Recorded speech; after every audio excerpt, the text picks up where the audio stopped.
India gate आजकल दो बातों के लिए चर्चा में है। पहला, अमर जवान ज्योति को वहां से शिफ्ट किया गया वॉर मेमोरियल। दूसरा ये कि नेताजी सुभाष चंद्र बोस की मूर्ति इंडिया गेट पर लगेगी।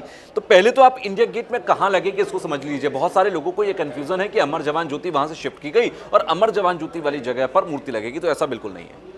वहां पर मूर्ति नहीं लग रही है, इंडिया गेट के बीच में मूर्ति नहीं लग रही है। आपने अगर इंडिया गेट को बहुत करीब से देखा हो या फिर आपने ध्यान से तस्वीरों में देखा हो तो आपने देखा होगा कि इंडिया गेट के पीछे एक छतरी नुमा स्ट्रक्चर और है।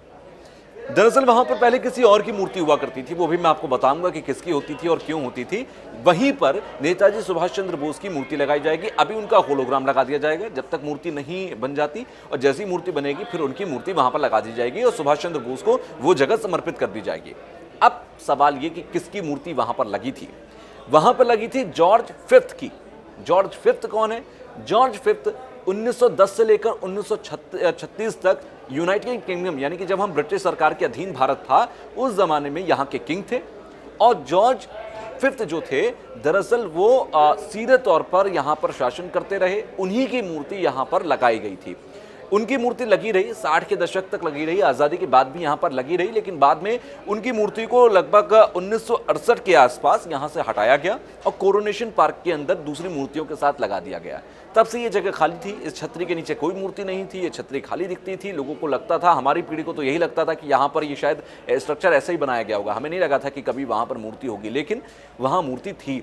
अब उसी जगह पर सुभाष चंद्र बोस की, नेताजी की मूर्ति लगाई जाएगी। साथ ही साथ अगर आपका सवाल यह है कि जॉर्ज पंचम कौन थे, तो वो भी मैं आपको बता देता हूँ। 1910 से 1936 तक यहाँ पर वो शासक के तौर पर रहे।